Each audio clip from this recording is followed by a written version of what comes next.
Hello everyone. तो कैसे हैं आप लोग? आई होप आप एकदम मस्त होंगे और आपकी प्रिपरेशन भी एकदम शानदार चल रही होगी।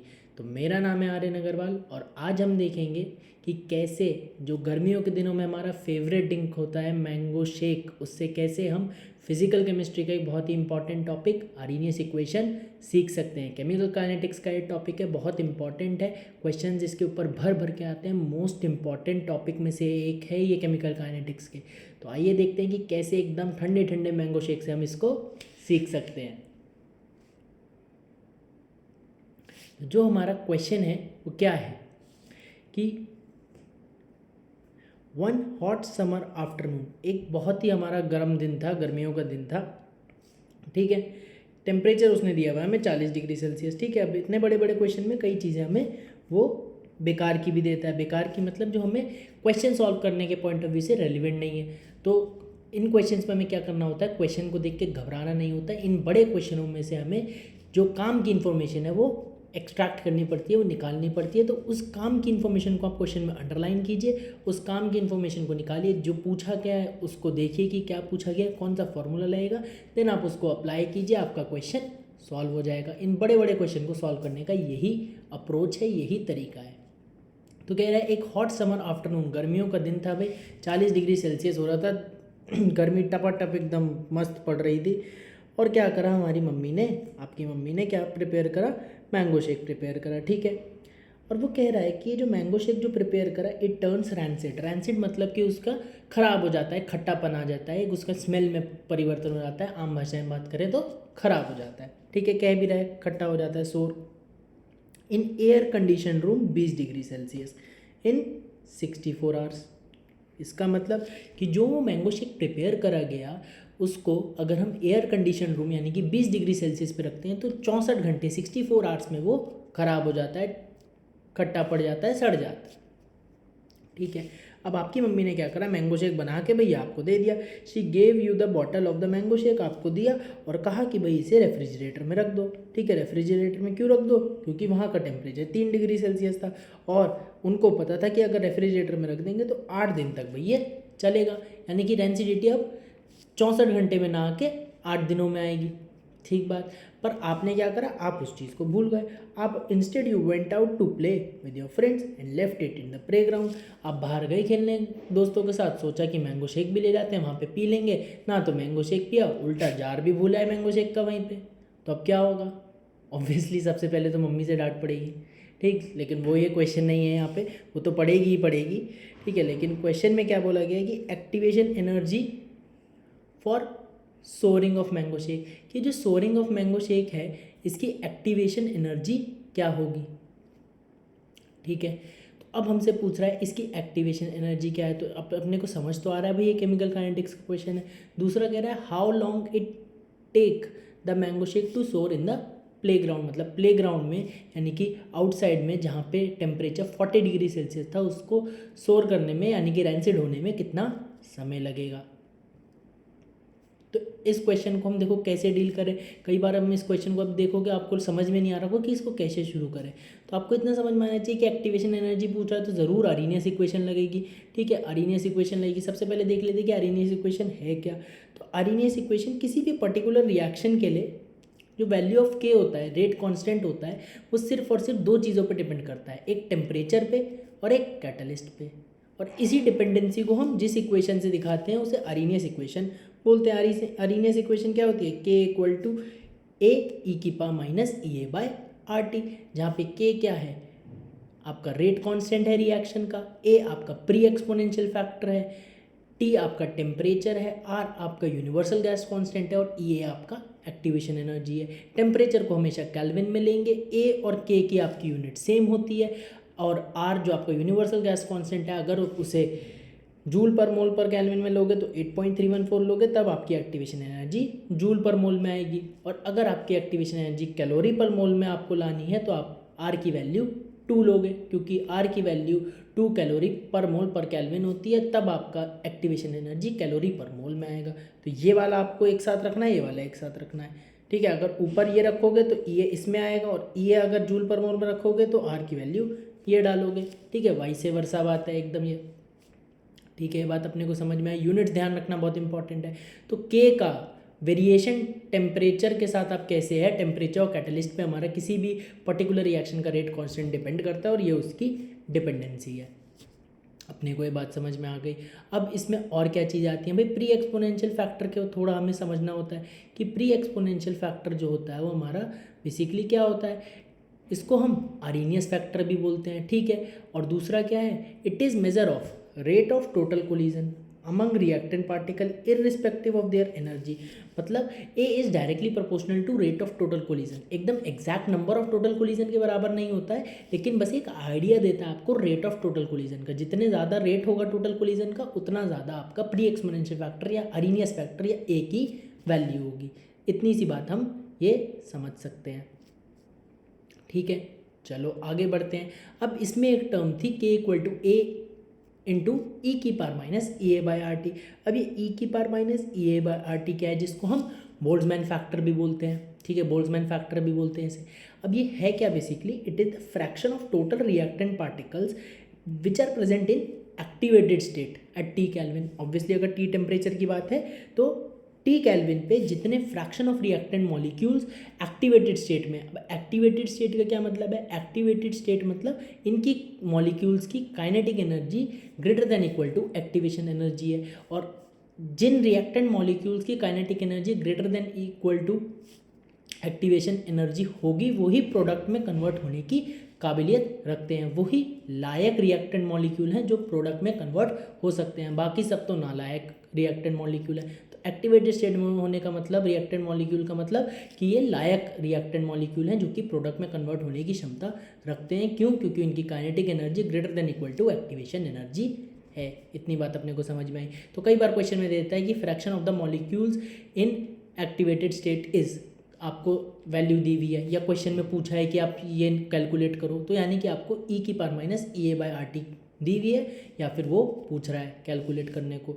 अच्छा, अब सिंपल तरीके से फ्रैक्शन है तो हम कैसे निकाल सकते हैं, ई की power minus E A by R T fraction of reactant molecules in activated state and number of molecules having kinetic energy greater than equal to activation energy. तो ये आ गए आपके total number of particle in activated state और divide by total number of particle कर दोगे आप, तो इससे क्या आ जाएगा आपका fraction of total reactant particle in activated state आ जाएगा। इसी को परसेंट में कन्वर्ट करना है तो आपको मल्टीप्लाई बाय 100 करना पड़ेगा। परसेंट को फ्रैक्शन में कन्वर्ट करना है तो डिवाइड बाय 100 करना होता है, ठीक। अब जो अरीनियस इक्वेशन थी के इक्वल टू ए ई की power minus E A by R T, इसी को आप नेचुरल लॉग फॉर्म में लिखोगे तो ये लिख लोगे L N K equal to L N A minus E A by R T.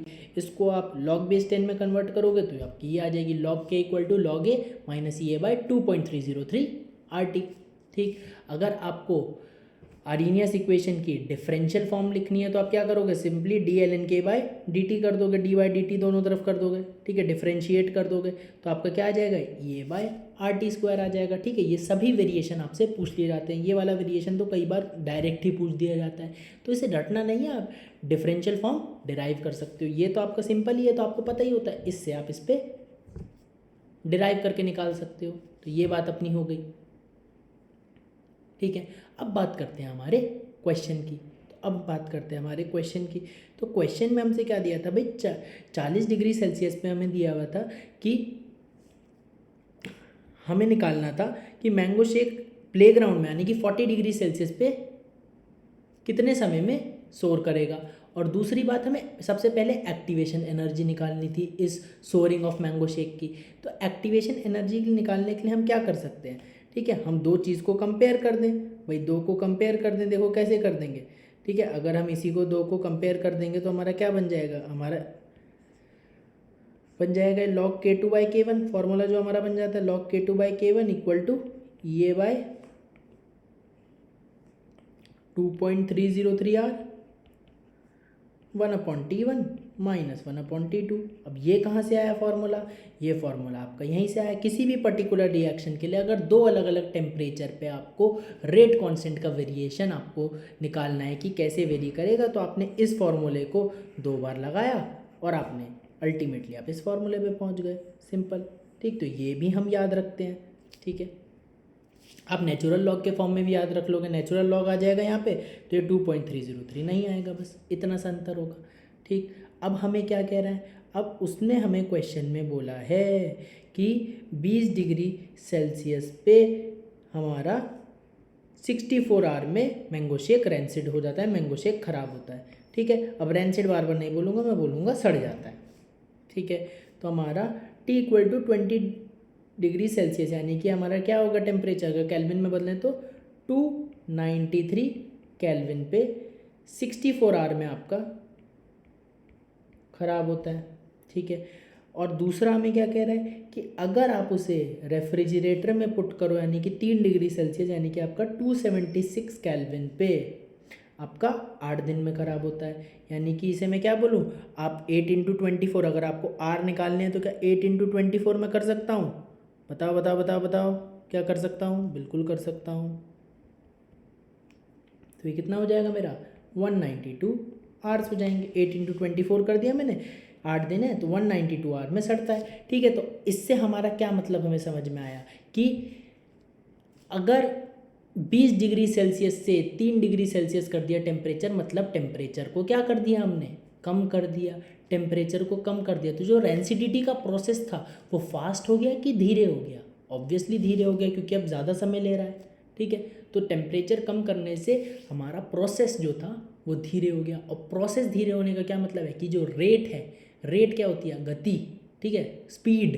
ठीक है, स्पीड क्या हो गई, कम हो गई। ठीक है, अब स्पीड कितना कम हो गई, ठीक, तो इस चीज़ को हम निकाल सकते हैं। चाहे हम रेट का अगर रेशियो बताएं कि अगर हम पहले वाले को बोलते हैं T1 टेम्परेचर और इसको बोलते हैं T2 टेम्परेचर, तो सेकंड केस में R2/R1 करें तो R2 आपका क्या आना चाहिए, छोटा आना चाहिए। R2 आपका क्या आएगा, छोटा आएगा। ठीक है, कैसे छोटा आएगा अब हम ये बता सकते हैं। देखो रेट क्या होती है, आपका अमाउंट अपॉन टाइम होती है। बेसिकली अमाउंट अपॉन टाइम ही तो होती है रेट। स्पीड, स्पीड क्या होती है आपकी, अगर आप नॉर्मल बात करो फिजिक्स में तो क्या होती है, डिस्टेंस अपॉन टाइम होती है। यहाँ पे क्या हो जाएगी, अमाउंट अपॉन टाइम हो जाएगी कि कितना अमाउंट ऑफ मैंगो शेक है जो कि कांस्टेंट है। कि चाहे 20 डिग्री सेल्सियस पे बात करो चाहे 3 डिग्री सेल्सियस पे बात करो, अमाउंट ऑफ मैंगो शेक तो उतना ही बना हुआ है। भाई पीने का तो मौका ही नहीं मिला था आपको, पिया कहाँ था मैंगो शेक? ठीक है, प्लेग्राउंड में ले गए थे वो तो, ठीक है, तो पिया तो नहीं था। तो आपका R2 क्या हो जाएगा, x/T। और दूसरे केस में कितना टाइम लगा, 192 आवर लगे। और पहले केस में कितना, x/64। तो जब आप इसे सॉल्व करोगे तो क्या आएगा, 64 ऊपर चले जाएगा, 192 नीचे आ जाएगा, x को मार देगा। तो ये कितना आ जाएगा, R2 आ जाएगा R1/3, R2/R1 आ जाएगा 1/3। ठीक है, अब अपने को ये बात समझ में आ गई। ठीक है, R2/R1 आ गया अपना 1/3। ठीक है, अब हम क्या कर सकते हैं, अब देखो, अब रेट का जो रेशियो होता है वही आपका रेट कांस्टेंट का भी रेशियो होता है। भाई जो रेट का रेशियो होता है वो रेट कांस्टेंट का ही रेशियो होता है, क्योंकि जो rate is directly proportional to rate constant. ठीक है, ये बात अपने को पता है। भाई जितना ज़्यादा रेट कांस्टेंट होगा उतना ज़्यादा रेट की वैल्यू होगी किसी भी पर्टिकुलर रिएक्शन के लिए। तो मैं यहाँ पे क्या लिख सकता हूँ, log K2/K1 को क्या लिख सकता हूँ, R2/R1, जो कि है कितना मेरा 1/3। अब ये आपको निकालना है अपॉन में 2.303 R। अब सपोज़ मैं कैलोरी पर मोल में निकालता हूँ, कुछ क्वेश्चन में बोला तो नहीं है, तो मैं किसी में भी निकाल सकता हूँ, चाहे जूल पर मोल पर केल्विन में, चाहे कैलोरी पर मोल पर केल्विन में। तो मैं निकाल देता हूँ कैलोरी पर मोल में एक्टिवेशन एनर्जी। ठीक है, अब मेरा T1 कितना था, ठीक है, मेरा T1 देखो कितना था, T1 था 293 और T2 था 276। ठीक है, तो 293 और 276। ठीक है, और ऊपर क्या नीचे आ जाएगा T1 T2, ऊपर आएगा T2 माइनस T1 यानी कि 276 माइनस 293, ये आ जाएगा। ठीक, अब log 1/3 डिवाइड में है तो क्या लिख सकते हो, सब्ट्रैक्ट में, यानी कि log 1 माइनस log 3। log 1 हो जाएगा 0 और log 3 हो जाएगा 0.48, तो ये हो जाएगा कितना, माइनस का 0.48। अब एक्टिवेशन एनर्जी तो निकालनी ही है। ठीक है, इसको क्या करोगे, 2.303 इंटू 2, ये ऊपर कितना बचेगा, -17 डिवाइडेड बाय 293 इंटू 276। जब आप सॉल्व करोगे तो यहाँ से एक्टिवेशन एनर्जी कितनी आएगी, पहली बात तो बताओ यूनिट का ध्यान रखते हुए कि किस में आएगी, कैलोरी पर मोल में आएगी। ठीक, इतनी बात अपने को समझ में आएगी, कैलोरी पर मोल में आएगी, और ये आएगी कितनी 10517 कैलोरी पर मोल में आएगी। आप चाहो तो इसे किलो कैलोरी पर मोल में कन्वर्ट कर सकते हो कि 0.517 किलो कैलोरी पर मोल। ठीक, ये आ जाएगी आपकी एक्टिवेशन एनर्जी।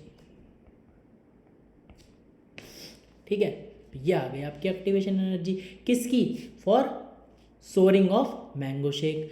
और दूसरा अब अपने को क्या पूछ रहा है, ठीक है, पहला पार्ट तो अपना आ गया।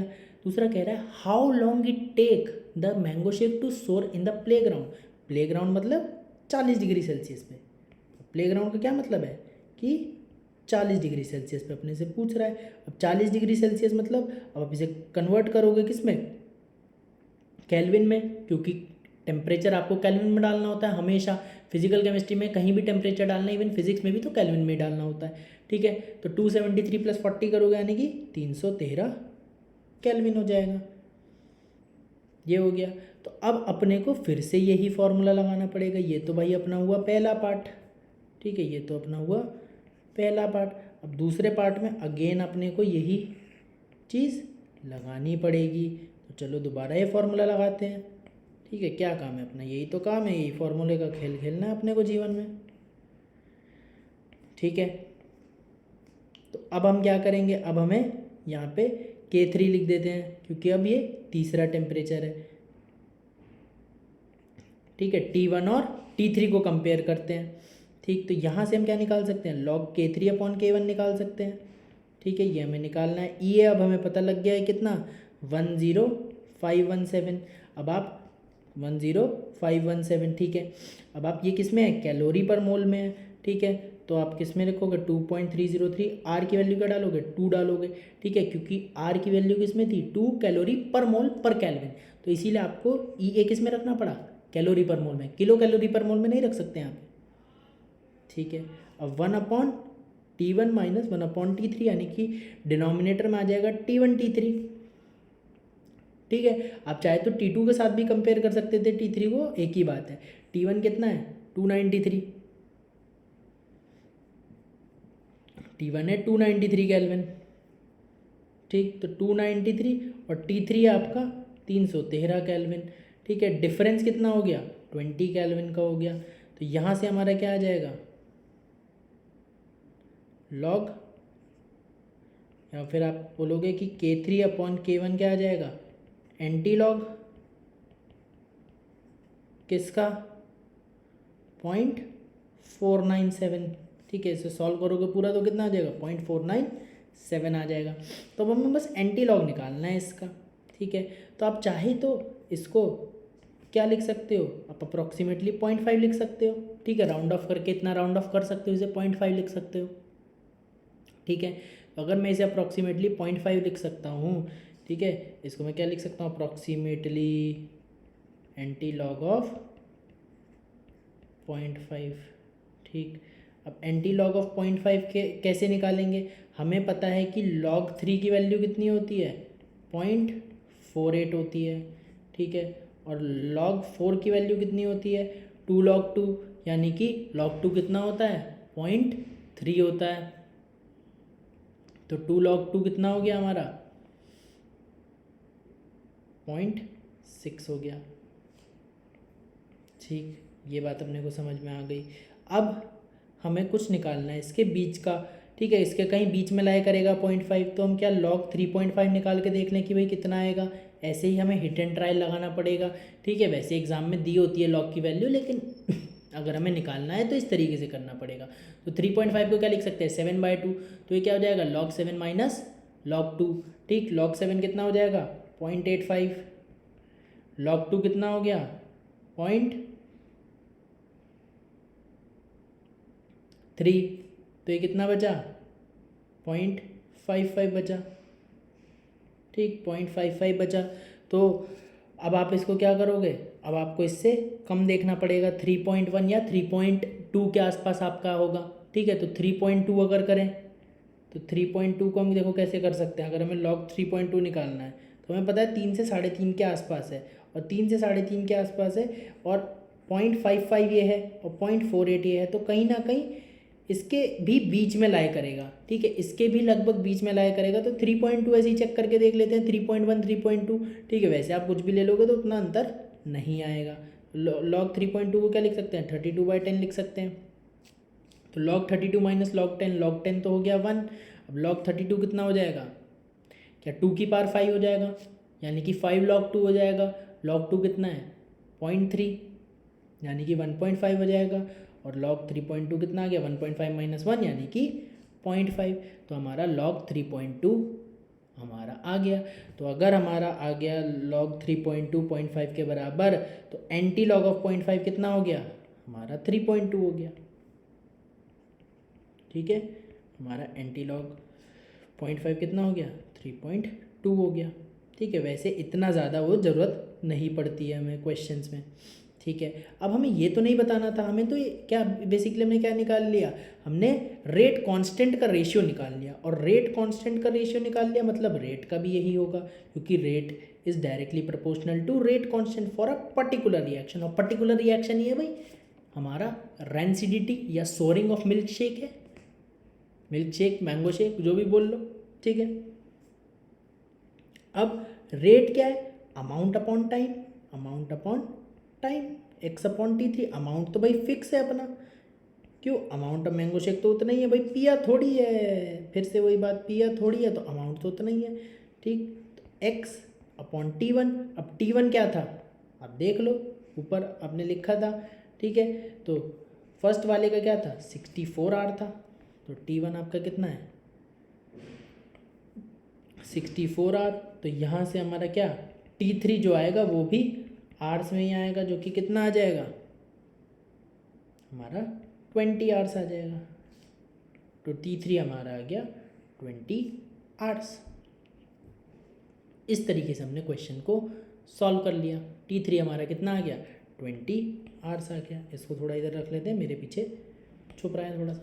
चलो अब एक बार रिकैप करते हैं। देखो हमने क्या करा, हमें कुछ नहीं करा, हमें क्या पता था, हमें दो अलग अलग बेसिकली दो अलग अलग टेम्परेचर पे हमें क्या पता था, हमें ये पता था कि कितना देर में रेंसिडिटी हो रही है, ठीक है। मतलब हमें रिएक्शन का टाइम पता था, हमें किसी भी रिएक्शन का दो अलग अलग टेम्परेचर पे टाइम पता था।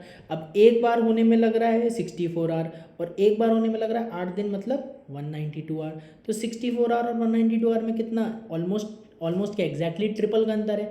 तो यानी कि 20 डिग्री सेल्सियस पे हो रहा है कितना 64 घंटे में, और 3 डिग्री सेल्सियस पे उससे 3 गुना टाइम लग रहा है। तो अगर 3 गुना टाइम लग रहा है तो आपका रेट क्या हो गया उसका 1/3 हो गया, ठीक है। आप इसको ऐसे भी सोच सकते हो, डायरेक्टली भी सोच सकते हो, ठीक है। ये तो मैंने इतना समझा के करा कि रेट क्या हो गया आपका सीधा 1/3 हो गया, क्योंकि आपका क्या ज़्यादा समय लग रहा है मतलब रेट कम हो जाएगा, ठीक है। और जितने टाइम ज़्यादा समय लग रहा है उतने टाइम रेट कम हो जाएगा। और रेट का जो रेशियो वही रेट कांस्टेंट का रेशियो। तो रेट कांस्टेंट का रेशियो पता था आपको, एक्टिवेशन एनर्जी निकालनी थी 2.303 आवर पता है, T1 T2 पता था, आपने रेट कांस्टेंट का रेशियो भी आपको पता था, आपने क्या एक्टिवेशन एनर्जी यहाँ से निकाल दी। पहला पार्ट तो हो गया आपका, यूनिट्स का आपने ध्यान रख लिया, मैंने शुरू में बात बता दी।